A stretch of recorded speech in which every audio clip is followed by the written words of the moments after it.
महाराज की कुटिया में भगवान अग्नि रूप से पधारे, आग लग गई। गांव के लोग दौड़े, कुछ सामग्री बाहर निकाल के रखी। नामदेव जी को सूचना पहुंची, ध्यानस्थ थे, आपकी कुटिया में आग लग गई।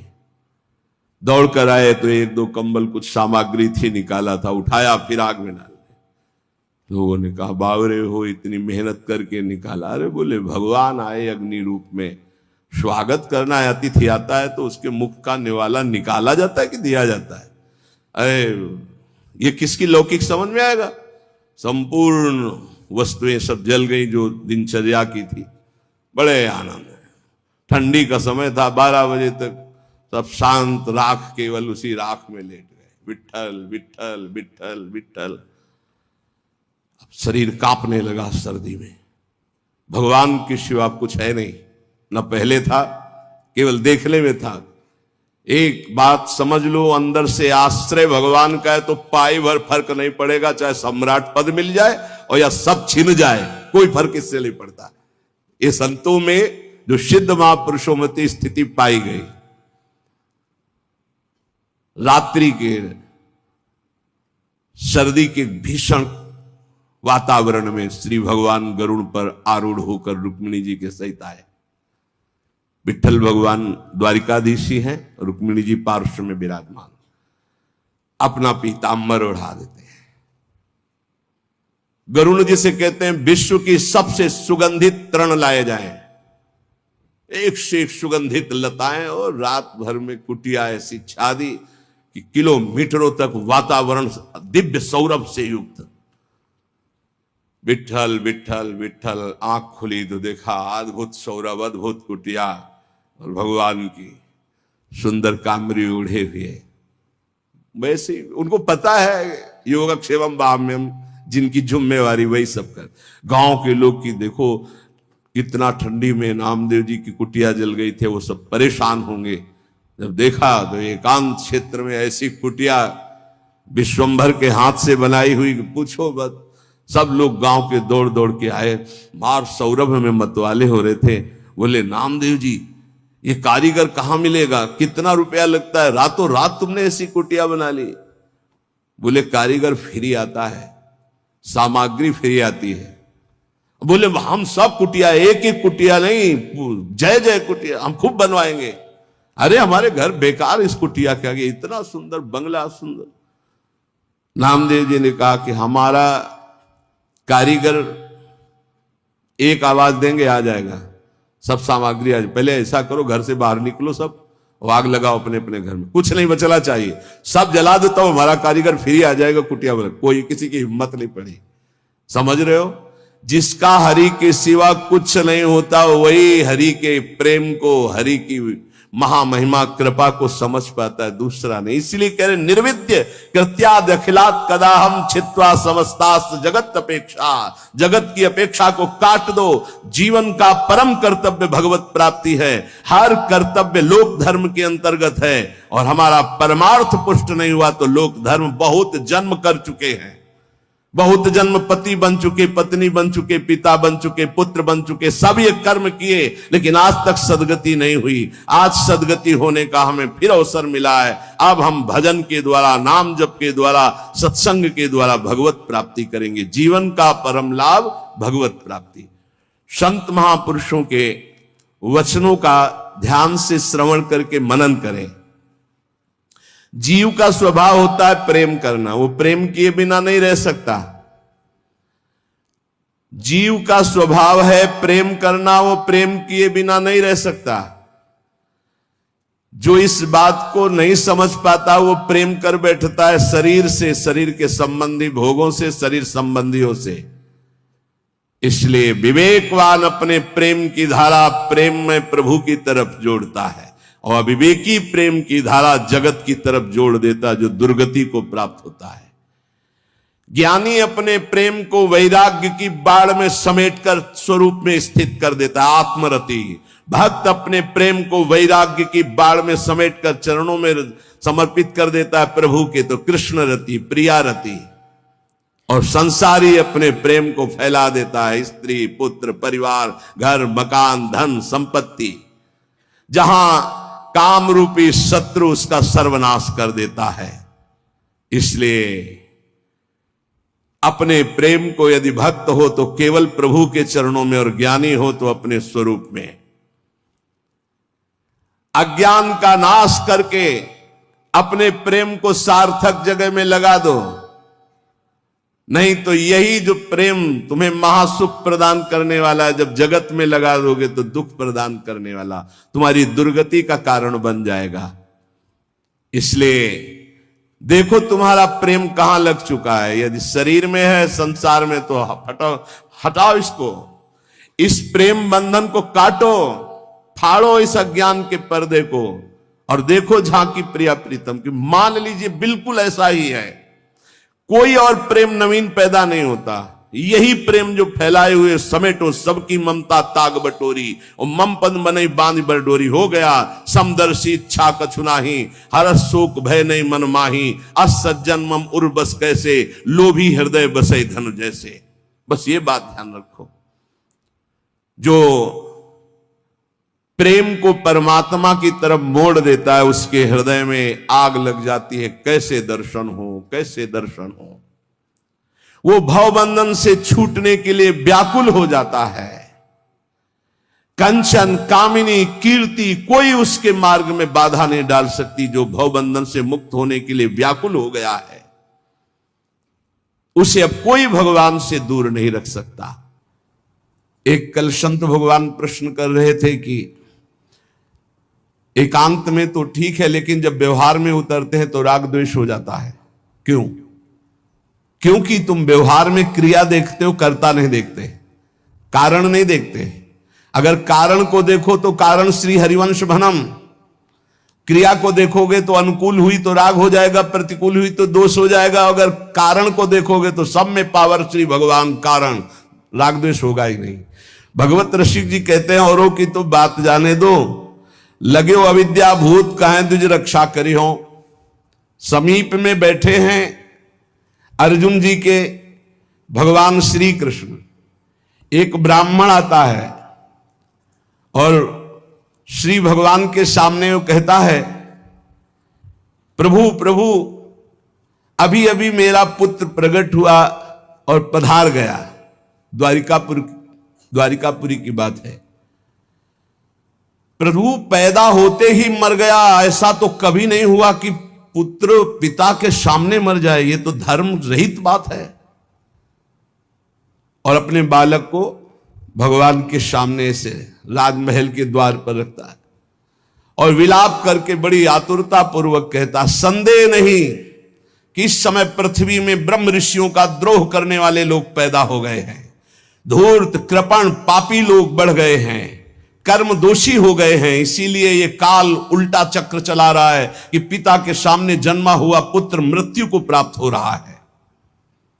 ये राज हिंसापरायण, दुश्शील, अजितेंद्री प्रजा को दरिद्री कर रहे हैं, कर ले ले करके दुख पर दुख प्रजा भोग रही है। इसीलिए ये हमको सामने महान संकट देखना पड़ा।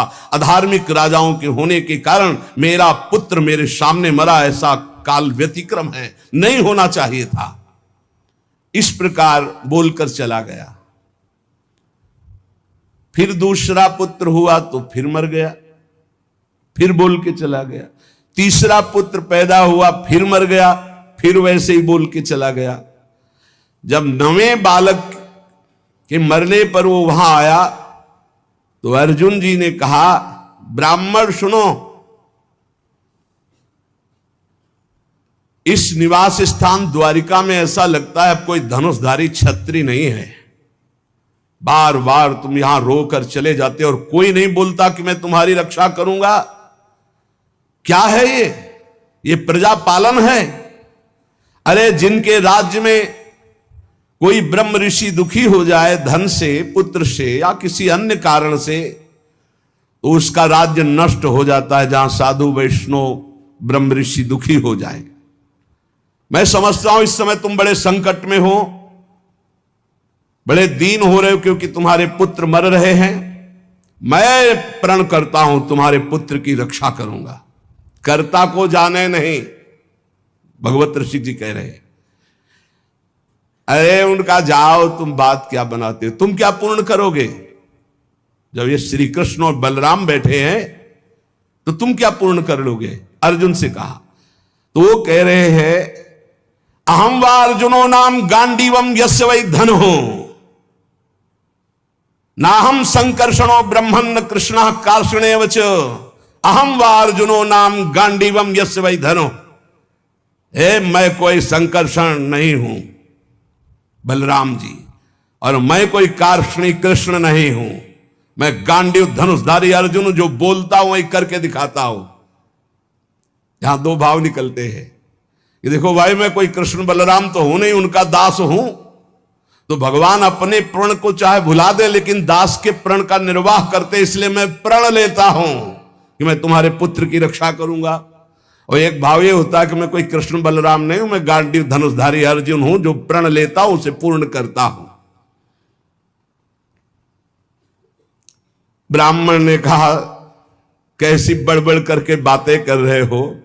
संकर्षणो वासुदेवा प्रद्युम्नो धन्विनाम बलः अनिरुद्धो अप्रतिरथो न त्रातुम शक्नुवन्ति यत् तत्कथम नु भवान कर्म दुष्कर्म जगदीश्वरै चिकीर्षसि त्वं बालिष्यात् तन्न सद्दम्हे वयम्।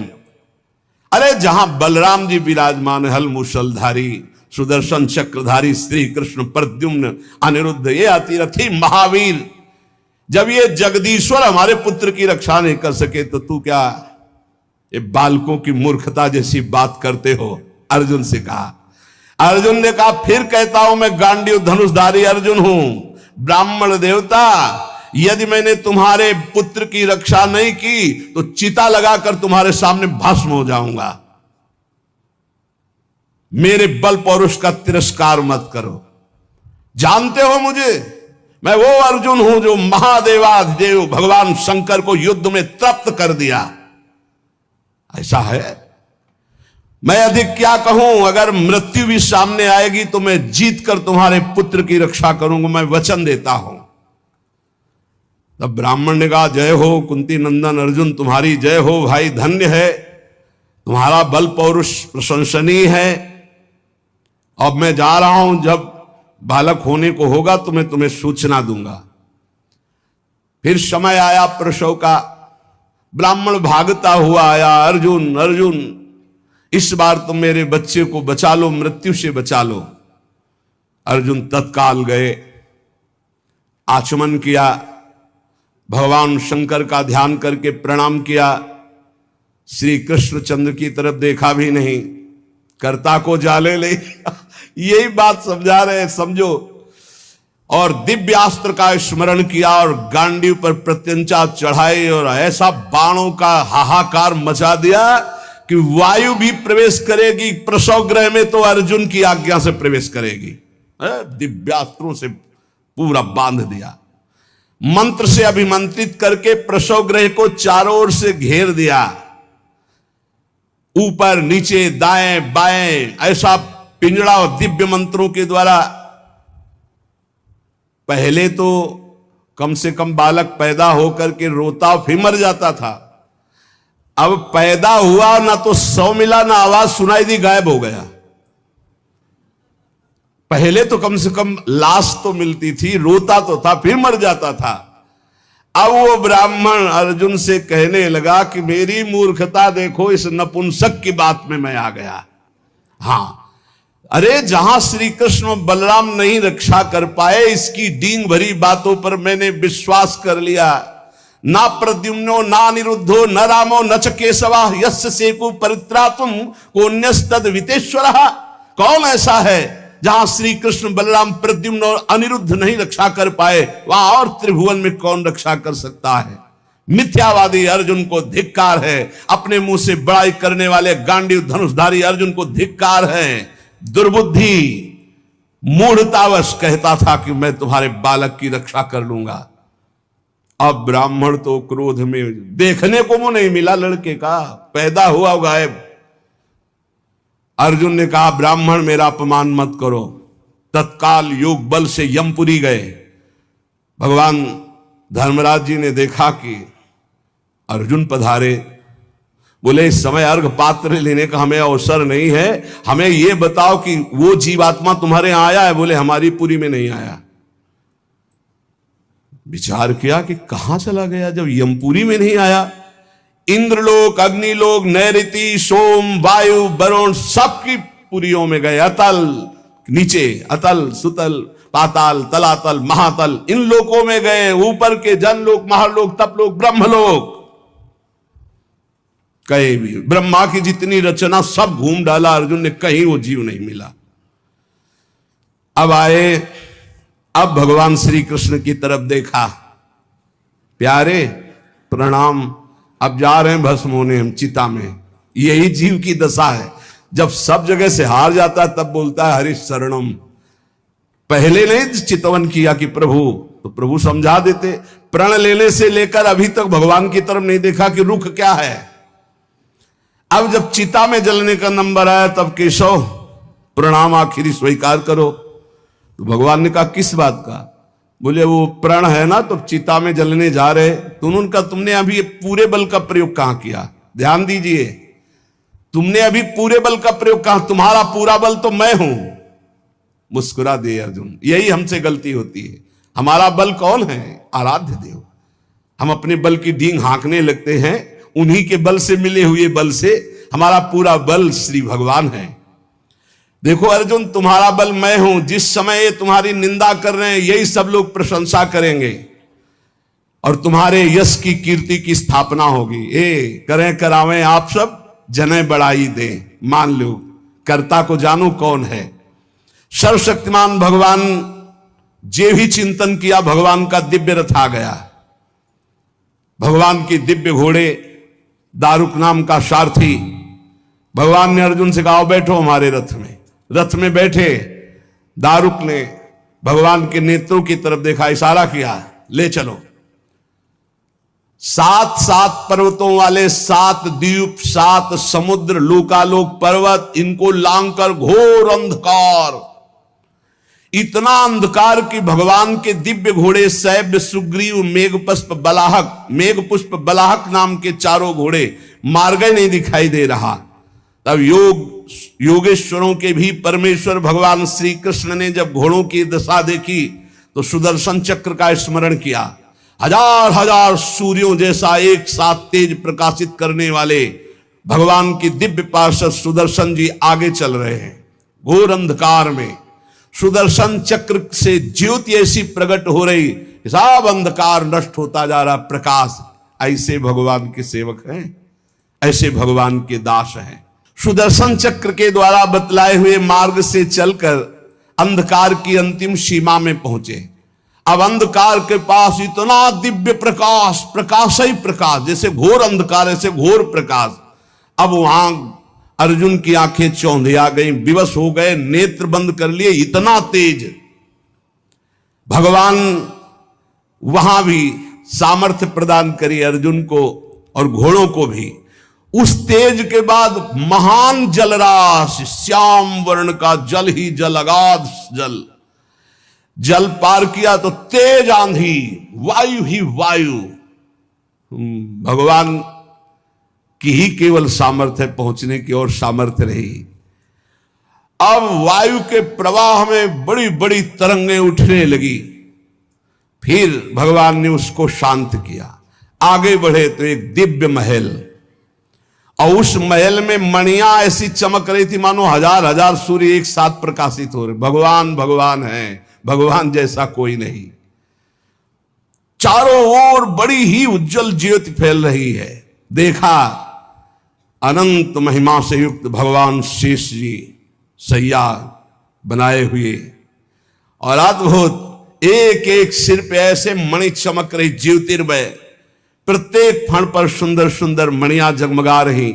2-2 नेत्र, बड़े ही भयंकर नेत्र, और शेष भगवान का श्रीअंग कपूर जैसा गोरा है। कैलाश पर्वत के समान श्वेत वर्ण, नीले रंग की जीभ और गला नीला, भयंकर नेत्र, फणों पर मणि चमक रही। अर्जुन ने देखा शेष भगवान की सुखमयी सैया पर सर्वव्यापक महान प्रभावशाली परम पुरुषोत्तम भगवान भूमा पुरुष विराजमान है। अर्जुन बार बार श्री कृष्णचंद्र जी की तरफ देख रहे हैं, भूमा पुरुष है तो एक ही, ये कहां ले आए, एक तो ये श्री कृष्ण, एक ये श्री कृष्ण, क्योंकि द्वारिकाधीश भी चतुर्भुज रूप और हरि भी चतुर्भुज रूप। शरीर की कांति वर्षाकालीन मेघ के समान श्याम रंग, अत्यंत सुंदर पीतांबर धारण की, मुख पर प्रसन्नता, कमल जैसे नेत्र, बहुमूल्य मणि जटित मुकुट, कुंडल कांति, घुंघराली अलकावली, लंबी लंबी सुंदर भुजाएं, कौस्तुभ मणि, वक्षा स्थल में श्रीवत्स का चिन्ह, घुटनों तक माला, वही श्रृंगार। जैसा द्वारिकाधीश का वैसा ही प्रभु का श्रृंगार। अर्जुन ने देखा नंद सुनंद जय विजय ये सब पार्षद मूर्तिमान होकर, पुष्टि श्री कीर्ति अजा ये चारों दिव्य शक्तियां, रिद्धियां निधियां लोकपाल, ये सब वहां हाथ जोड़े खड़े हैं। और भगवान श्री कृष्ण भी प्रणाम कर रहे हैं। तो अर्जुन देख रहे हैं कि ये है क्या लीला, अपने आप को अपने आप से, और कह रहे प्रणाम करो, ये अनंत महिमाशाली भूमा पुरुष भगवान है। अर्जुन भयभीत हो गए कि एक तो ये मेरे सखा श्री कृष्ण, दूसरे ये भूमा पुरुष। श्री कृष्ण ने फिर प्रणाम किया और हाथ जोड़कर कहा कि हे भूमा पुरुष, आप कृपा करके आदेश कीजिए। गंभीर वाणी में बोले, हे अर्जुन और हे श्री कृष्ण, तुम दोनों को देखने के लिए मैंने उन पुत्रों का अपहरण किया, मैंने अपने पास मंगाया। तुम मेरे ही अंश से प्रकट हुए हो और धर्म की रक्षा के लिए पृथ्वी पर अवतार ग्रहण किया। पृथ्वी के भार से दैत्यों का संहार कर चुके हो, अब तुम्हें लौटकर हमारे ही स्वरूप में फिर विलीन होना है। तुम पूर्ण काम सर्वश्रेष्ठ हो, जाओ अभी कुछ कार्य बकाया है, लोक संग्रह के लिए वो कार्य करके पुनः मेरे पास आ जाओ। भगवान श्री कृष्ण भी हाथ जोड़े खड़े, अर्जुन भी खड़े हैं। अति विचित्र भगवंत गति, बड़े बड़े ख्याली। अर्जुन के होश उड़ गए, नए भूमा पुरुष कौन हो गए भाई, ये परम पुरुष तो हमारे सामने खड़े हैं, यही है यही। अगर ये अपने रहस्य को न बतावे तो कोई, इनका एक नाम है अनंत, कोई अंत ही नहीं पा सकता है। अर्जुन और श्री कृष्ण को आदेश किया, सर झुकाकर, अर्जुन देखते जा रहे, सर झुकाकर भगवान कह रहे जो आज्ञा। फिर वो सब बालक वापस कर दिए, उन बालकों के लिए वैसे ही मार्ग से फिर द्वारिका में लौट के आए। और बालक अपनी अपनी आयु के अनुसार बड़े भी हो गए थे, वैसी आकृति रूप, क्योंकि पहचान ले श्री कृष्ण अर्जुन ने उनको समर्पित किया। अर्जुन के आश्चर्य की सीमा न रही। तब उन्होंने अनुभव किया और भगवान से कहा, प्रभु मुझे पता चल गया। बोले क्या? बोले पूरे जगत में जिसके बुद्धि बल, ज्ञान बल, पौरुष बल जो कुछ भी है वो हे श्री कृष्ण केवल आपकी कृपा से है, ये मुझे पता चल गया। यही पता चलना है, इसीलिए रोज सत्संग सुनो। एक बार सुनने से काम नहीं चलेगा। गीता सुनने के बाद क्या कहा था? नष्टो मोहा स्मृति लब्धा। फिर क्या हो गया? फिर मोह। ये हवा है, आंधी है, कभी भी गंदा कर सकती बुद्धि को। देखो अर्जुन जी ने गीता सुनने के बाद कहा था नष्टो मोहा स्मृति लब्ध, फिर मोह हो गया, मोह माने अज्ञान। फिर कहने लगे कि मैं कोई श्री कृष्ण बलराम, आज फिर बोल रहे। आप इसीलिए निरंतर भजन और सत्संग के लिए महापुरुष जन कहते हैं, जिससे हमारी बुद्धि रोज पावन होती रहे। जैसे पोछा लगा दिया सोनी लगाने के बाद और दरवाजा खुला छोड़ दिया तो फिर गंदा होने की संभावना। इस समय हर इंद्रियों को शासन में रखते हुए नाम जप करते हुए ये परम पद तब प्राप्त होता है। तो इसलिए भगवत रसिक जी कह रहे हैं कि कर्ता कृत जाने नहीं, माने निज करतूती, ते प्राणी दुख पावहीं, लगो अविद्या भूत। ये बहुत जल्दीबाजी में फिर सब बिगड़ जाता है। धैर्य पूर्वक भगवान का आश्रय लेकर नाम जप में लगो, इसी से परम मंगल होता है, इसी से परम लाभ होता है। क्योंकि भगवान शंकर भी जिनका चरणोदक माथे पे धारण किए हुए हैं वो भगवान श्री हरि हैं। एक बार सरस्वती नदी के तट पर ब्रह्म ऋषि जन यज्ञ कर रहे थे, तो उसमें सब ऋषियों ने कहा कि यद्यपि भगवान ही सब रूपों में है, पर भगवान के किस रूप को सर्वश्रेष्ठ मानकर आश्रय लिया जाए और अग्र पूजा की जाए यज्ञ में। भगवान के सब रूप हैं, हमें कोई संशय नहीं। तो उनका प्रगट रूप की महिमा प्रकाशित करने के लिए किसी ब्रह्म ऋषि को परीक्षा लेनी होगी त्रिभुवन के तीनों बड़े ईश्वरों की, हरि, देवाधिदेव महादेव, ब्रह्मा। तो ब्रह्मा पुत्र भृगु जी खड़े हुए, उन्होंने कहा परीक्षा तो हम ले लेंगे, निर्णय आप कर देना। सब ऋषियों की वंदना करके भृगु जी गए और ब्रह्मा जी के सामने ऐसे खड़े हो गए। ब्रह्मा जी ने देखा कि पुत्र है, अभद्र व्यवहार, महापुरुषों के सामने ऐसे नहीं खड़ा हो जाता, नहीं सारे पुण्य नष्ट हो जाते हैं। ये जो संत महात्मा गुरुजन भगवत विग्रह, उनके सामने ऐसे नहीं, कभी मंदिर में ऐसे नहीं, कभी गुरु जी के सामने ऐसे, कभी संतों के सामने ऐसे नहीं। वो अभद्र मंगलकारी आचरण वाले लोग होते हैं जिनको ज्ञान नहीं, ऐसे खड़े होना, हाथ बांधकर खड़े हो नहीं, हाथ जोड़कर खड़े हो या सौम्य मुद्रा में खड़े हो। अगर वो सामने से निकल रहे तो नेत्रे झुका दो, केवल इतना ही कर दो अभिमान में। अगर बहुत भरे हो तो थोड़ा नेत्रे झुका दो, ना हाथ जोड़ो। चलो तुम्हारा अगर घट जाता है हाथ जोड़ने से तो ऐसे कर लो। तो ब्रह्मा जी के सामने गए, बस ऐसे ऐसे खड़े हो। क्रोध आया कि इतना बड़ा ऋषि होकर और ऐसा अभद्र व्यवहार करता है, पर फिर एकदम भ्रकुटी तो चढ़ी, गुस्सा तो आया, पर शांत हो गए। है तो मेरा ही बेटा, भृगु जी ब्रह्मा जी की तो पुत्र है। ब्रह्मा जी शांत हुए, भृगु जी कुछ नहीं बोले, चले गए। जब कैलाश पहुंचे तो देवादिदेव जी ने कहा आओ आओ ब्रह्म ऋषि श्रेष्ठ, आओ तुम्हारा स्वागत। बोले मुंडों की माला धारण करते हो, चिता की राख लगाते हो और हम तुम्हारे गले लगेंगे। अरे उन्होंने कहा हम तुम्हें ब्रह्म ऋषि मान के स्वागत करें, तुमने ऐसे समझा क्या उठाया त्रिशूल? भगवान शिव ने कहा तुमने ऐसे समझा क्या कि हम तुम्हारा आदर कर रहे हैं ब्रह्म ऋषि मानकर को तुम जो है अवहेलना कर रहे हो? हम मुंडों की माला पहनते हो, चिता की भस्म लगाते हो, कहते हो आओ तुम्हारे गले लग जाएंगे। महादेव जी ने उठाया त्रिशूल, रोक, तो भृगु जी चल दिए वहां से। और भगवान श्री हरि के धाम पहुंचे वैकुंठ में। लक्ष्मी जी चरण चाप रही थी, अर्ध निमीलित नेत्र में परमानंद में डूबे हुए भगवान गए, सीधे एक लात मारी छाती पे। लक्ष्मी जी तो आश्चर्यचकित हो गई, तभी कहा कि भीख मंगाऊंगी ब्राह्मणों, तुम हमारी प्रीतम के लात मारा ना। ऐसे पहले प्राय ऐसे ब्रह्म ऋषिजन जो होते थे ना, व्यवस्था, वेद के अपार ज्ञानी, तप के महाधनी, भोजन की व्यवस्था। लक्ष्मी जी कहते तुम्हारे पास नहीं आएंगी, हमारे प्रीतम को लात मारा है ना तुमने। लक्ष्मी जी तो थोड़ा नाराज हुई और हरि उठ के बैठ गए और चरण दबाने लगे।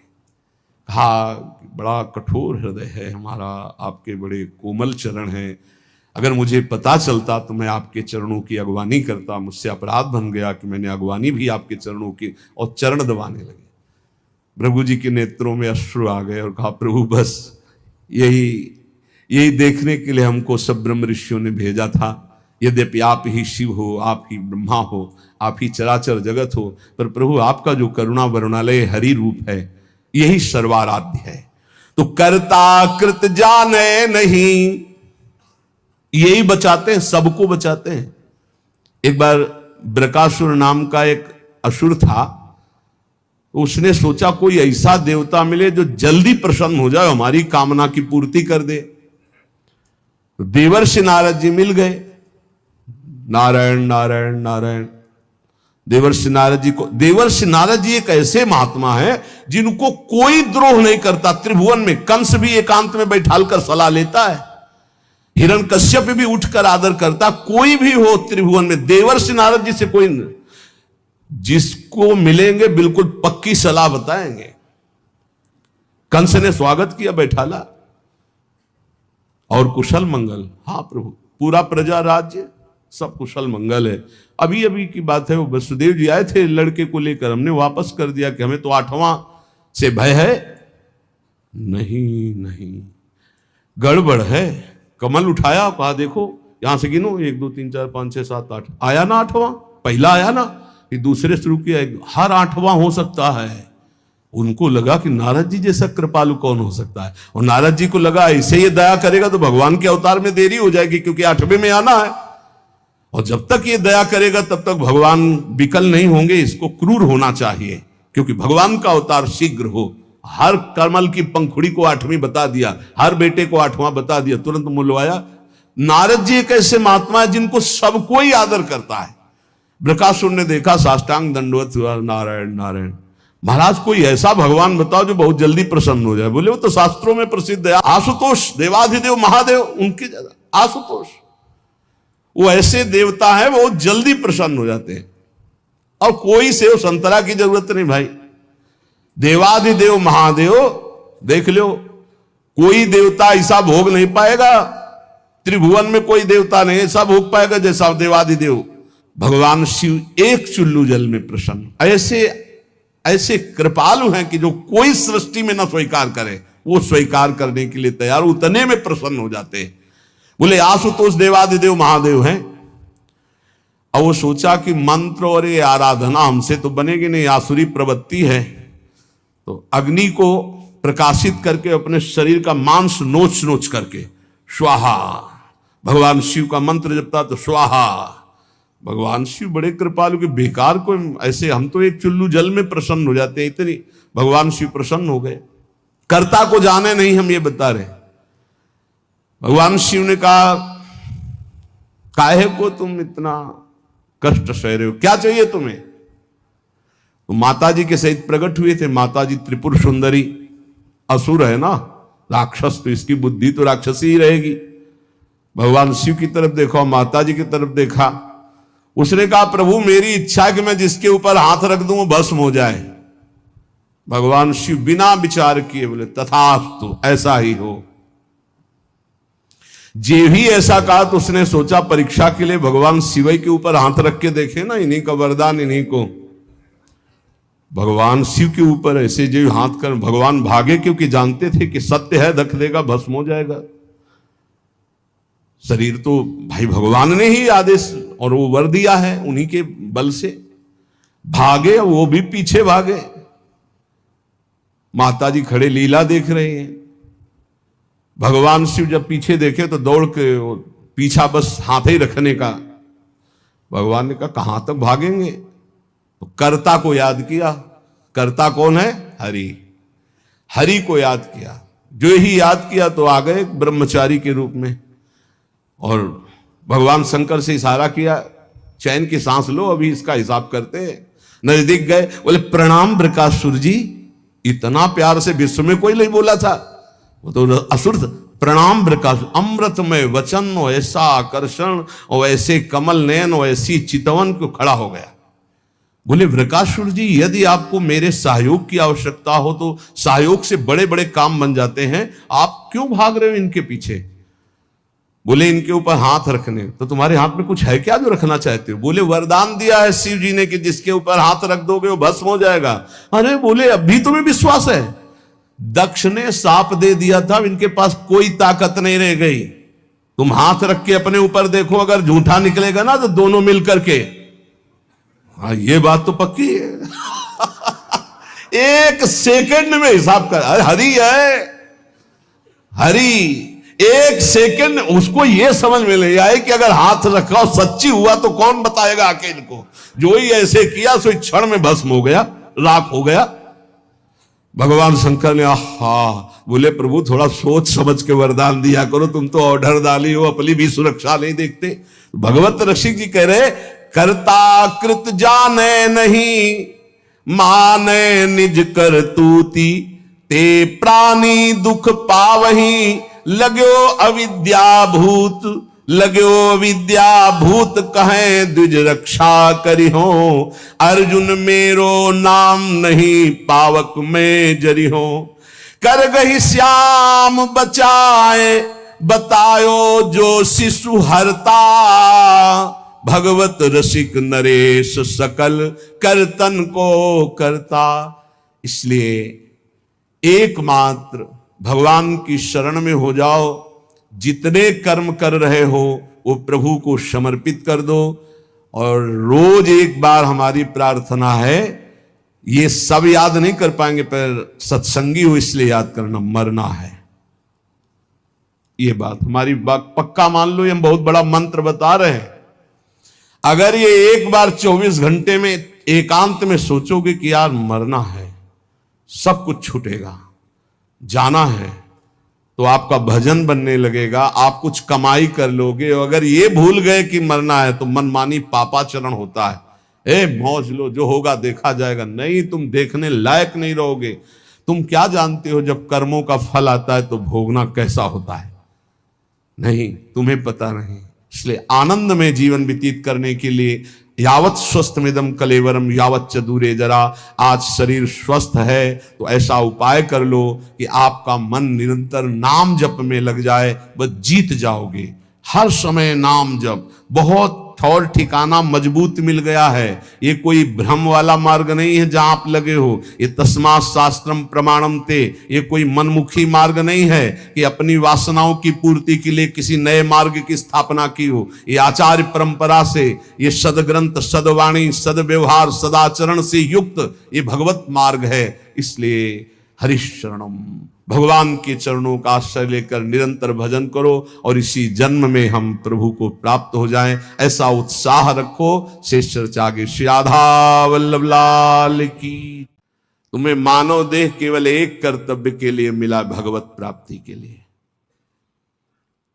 प्रायः इस बात से कोई कोई जानते हैं कि हमारे जीवन का लक्ष्य क्या, नहीं, सब अनभिज्ञ है। लेकिन कई बार कहा यह ऐसा देश है यहां से वस्त्र भी उतरा लिया जाता है, ये देह रूपी वस्त्र भी उतरा लिया जाता है। फिर तुम्हारे लिए क्या कर्तव्य है? अब हम अगली योनि में ना जाएं। एक संत भगवान पधारे थे, उनको ये आज्ञा दी गई। वो बड़े संशय में थे, रुदन कर रहे थे कि आपका सत्संग सुना तो दृढ़ निश्चय हो रहा है कि भगवत प्राप्ति करना अति आवश्यक है, लेकिन हमको गुरुजनों ने कहा है कि ऐसा कुछ नहीं, और ऐसे से ऐसा करो। और हम ऐसे बिल्कुल वो बालकों वाली बातें थी, या वो बोल नहीं पा रहे थे, या वो समझ नहीं पा रहे थे, या वहां बालकों जैसी ही बातें हो रही थी। ये बालकों की बातें हैं, ये ज्ञान वृद्धों की बातें नहीं होती। जैसे कहा जाए कि आपको इस परंपरा की रक्षा करने के लिए यही प्रयास करना चाहिए और फिर जन्म लो इसी में, तो तुम्हें पता है क्या कि तुम फिर विज्ञ मनुष्य शरीर प्राप्त करोगे और फिर साधु बनोगे, फिर इसी परंपरा को चलाओगे? अरे पता नहीं, चूक हो गई तो हिरन वो बन गए, तो जो भगवान ऋषभ देव जी के पुत्र भरत जी कहे जाते हैं, तो आप नाली का कीड़ा बन जाए तो कौन सी बड़ी बात होगी? होश में। ये सब परंपराएं भगवत प्राप्ति के लिए बनी हैं। इन परंपराओं का उद्देश्य चलाना नहीं है, चलना है। आप चलिए और भगवत प्राप्त हो जाइए, यही परंपरा है। जितने भी आचार्य परंपराएं हैं वो जीव को भगवत प्राप्ति कराने के लिए हैं, परंपराएं चलाने के लिए नहीं है, परंपरा में चलने के लिए है। बस यही भूल हो जाती है। तो बोले आगे कौन चलाएगा? तो तुम्हारी चलाई हुई परंपरा है। ईश्वर आचार्य रूप में अवतरित होकर के परंपरा चलाता, वही निर्वाह करता। वो विविध रूपों में आकर के जहां देखा कि अब इस परंपरा का ह्रास हो रहा है, वो तत्काल हो समझने का। निर्विद्य कृत्याद्य खिलात कदाहम। सदगुरुदेव भगवान कभी कभी जब आनंद में बाह्य दशा में होते तब बात करते थे। तो एक दिन प्रसाद पाके ऐसे बैठे हुए थे, कहा सुनो, ये हम सुनते हैं प्रचार प्रसार करना, तुम्हारा क्या इसमें विचार है? एक एक शब्द गुरुदेव भगवान का भविष्य के लिए ऐसा बोला जा रहा था जो मैं कभी समझ ही नहीं पाया। अचानक ऐसे ये प्रचार प्रसार का आपके हृदय में, आपकी बुद्धि में इसका क्या विचार है? महाराज जी हमने तो कभी इस पर सोचा ही नहीं। नहीं बोले, जैसे संप्रदाय है, आचार्य परंपरा है, लोग प्रचार प्रसार करते हैं, तो इस विषय पर आपका क्या है? हमने तो कभी ये विचार ही नहीं किया। तो तुम्हारा विचार क्या रहता है? हमारा विचार तो केवल भगवत प्राप्ति, निरंतर ब्रह्म चिंतन, भगवत चिंतन, यही विचार है। हाँ, यही तो परंपरा का लक्ष्य भी यही है, और इसी से परंपरा का प्रचार होता है। जो लोग अपनी परंपरा का प्रचार करना चाहते, पहले उन्हें भगवत चिंतन परायण होकर भगवत प्राप्त हो जाना चाहिए, तो अपने आप ही होता है। एक दिन दरवाजे पे से बैठे लाडली जी के बोले, सुनो, कभी कभी करुणा से इस पर क्या विचार किया? बिस्तरे सब जग विमल कीरति साधु संगति ना टरे। बस इतनी पंक्ति। क्या विचार हुआ है? भाजी बिस्तरे सब जग विमल कीरत साधु संग, तो स्पष्ट अर्थ लिखा हुआ है। इस पर विचार तुम्हारा क्या हुआ है? ऐसा तो कभी विचार ही नहीं गया। हाँ हाँ, जो इष्ट और आचार्य में सदैव स्थित रहता है, उसके द्वारा इष्ट और आचार्य की विमल कीर्ति का संपूर्ण जगत में विस्तार होता है। आंतरिक भाव है, उसका यश तो स्वयं हो जाता है कि